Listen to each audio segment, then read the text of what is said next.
کہ کیا ہمارے معبودوں کا یہ حال آپ نے کیا ہے؟ حضرت ابراہیم علیہ السلام نے جواب دیا، لگتا ہے یہ کام ان کے اس بڑے نے کیا ہے، لہٰذا تم انہی سے پوچھ لو اگر وہ بولتے ہیں۔ یہ بات سن کر وہ یہ سوچنے پر مجبور ہو گئے اور آپس میں کہنے لگے، بے شک تم ہی ظالم ہو کہ بتوں کے بارے میں وہ کچھ کہتے ہو جو ثابت نہیں ہو سکتا۔ پھر وہ شرمندگی کے مارے اپنے سر ڈال کر اوندھے ہو رہے اور ابراہیم کے سامنے یہ کہنے پر مجبور ہو گئے کہ یقیناً تم بھی جانتے ہو کہ یہ بت بولتے نہیں۔ اس واضح دلیل کے باوجود قوم توحید کو ماننے پر تیار نہ ہوئی، بلکہ ابراہیم علیہ السلام کے والد اس حد تک پہنچ گئے کہ ان سے صاف کہہ دیا کہ اگر تم ہمارے بتوں کو برا بھلا کہنے سے باز نہ آئے تو میں تمہیں سنگسار کر دوں گا، اور یہ کہ تم مجھ سے الگ ہو جاؤ۔ اس ملک کے بادشاہ نمرود کو اس بات کی خبر ملی تو اپنے سامنے بلایا اور اپنے آپ کو سجدہ کرنے کے لیے کہا۔ آپ نے اسے سجدہ نہ کیا، پوچھنے پر بتایا کہ اپنے پروردگار کے سامنے کسی دوسرے کو سجدہ نہیں کرتا۔ نمرود نے پوچھا، تیرا پروردگار کون ہے؟ آپ نے فرمایا، میرا خدا وہ ہے جو مردے کو جان بخشتا ہے اور زندوں کو بے جان کرتا ہے اور مشرق سے آفتاب نکالتا ہے۔ نمرود نے شیطان کے بہکاوے میں آ کر حضرت ابراہیم کو قتل کرنے کا منصوبہ بنایا۔ اس مقصد کے تحت 160 گز لمبا، 40 گز چوڑا اور 120 گز اونچا ایک احاطہ بنوا کر اسے لکڑیوں سے بھر کر آگ لگا دی۔ آپ کو ایک منجنیق کے ذریعے آگ کے الاؤ میں پھینکوا دیا، مگر اللہ تعالیٰ کے حکم سے آگ آپ پر سلامتی والی بن گئی اور گل و گلزار میں تبدیل ہو گئی۔ اس کا ذکر قرآن مجید میں یوں آیا ہے، ہم نے کہا اے آگ تو ابراہیم علیہ السلام پر ٹھنڈی اور سلامتی دینے والی بن جا۔ یہ دیکھ کر نمرود کی لڑکی آپ پر ایمان لے آئی، مگر حامان کے بہکاوے پر نمرود ایمان نہ لایا، بلکہ ابراہیم علیہ السلام کے مقابلے کے لیے لشکر اکٹھا کیا۔ آپ نے دعا کی اور اللہ نے مچھروں کا لشکر بھیجا جس نے نمرود کے سپاہیوں کا گوشت پوشت تک کھا لیا، یہاں تک کہ ایک مچھر نمرود کے دماغ میں گھس بیٹھا اور اس کا مغز کھانا شروع کر دیا۔ اس کی اس حرکت سے اسے تکلیف ہوتی، لیکن جب کوئی چیز سر پر مارتے تو آرام محسوس کرتا۔ وہ 40 برس تک اسی عذاب میں مبتلا رہا۔ حضرت ابراہیم علیہ السلام اپنی بیوی سارہ کے ہمراہ مصر پہنچے۔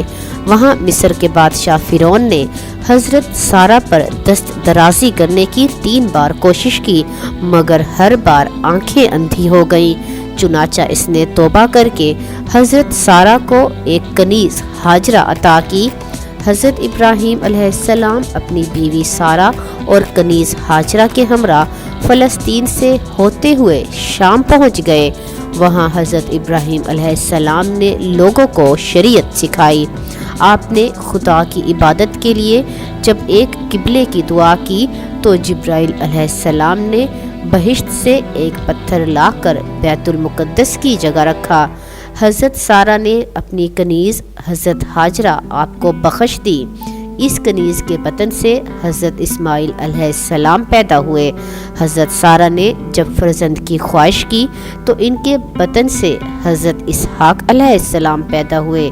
کچھ عرصے بعد حضرت ابراہیم علیہ السلام نے 3 روز تک متواتر ایک خواب دیکھا کہ کوئی شخص کہتا ہے کہ اپنے بیٹے کو قربان کرو، کیونکہ انہوں نے اس کی نظر مانی تھی۔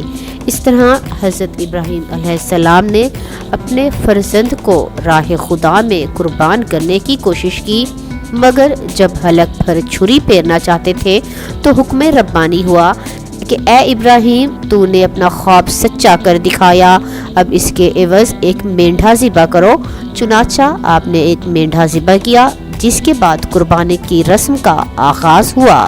الغرض حضرت ابراہیم علیہ السلام کو سخت اور کڑے امتحانات سے گزارا گیا اور ان میں کامیابی کا یہ انعام دیا کہ آپ کو لوگوں کا امام اور پیشوا بنا دیا۔ قرآن پاک کی سورۃ البقرہ میں یوں ارشاد ہوتا ہے، یاد کرو جب ابراہیم کو اس کے رب نے چند باتوں میں آزمایا اور وہ ان سب پر پورا اتر گیا تو اس نے کہا میں تجھے سب لوگوں کا پیشوا بنانے والا ہوں۔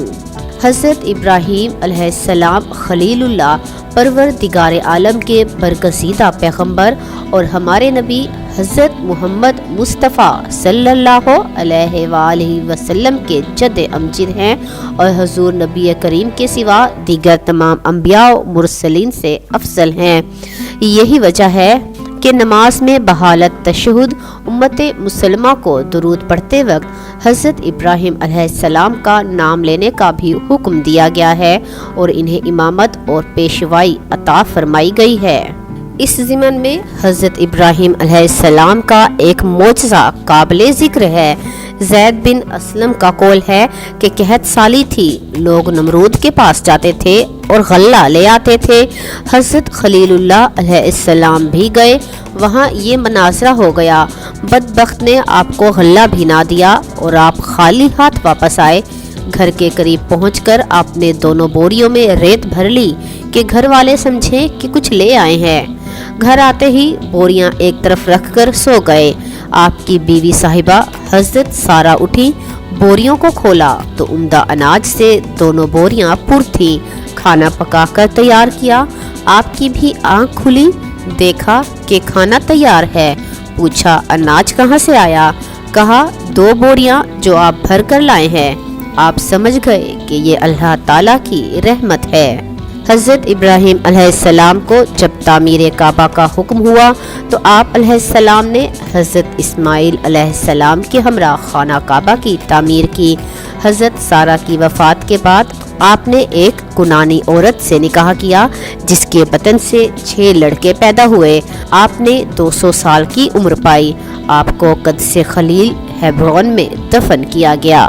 سامعین کرام، آپ کو ہماری آج کی ویڈیو کیسی لگی کمنٹ باکس میں ضرور بتائیں اور اسے لائک اور شیئر کر دیں۔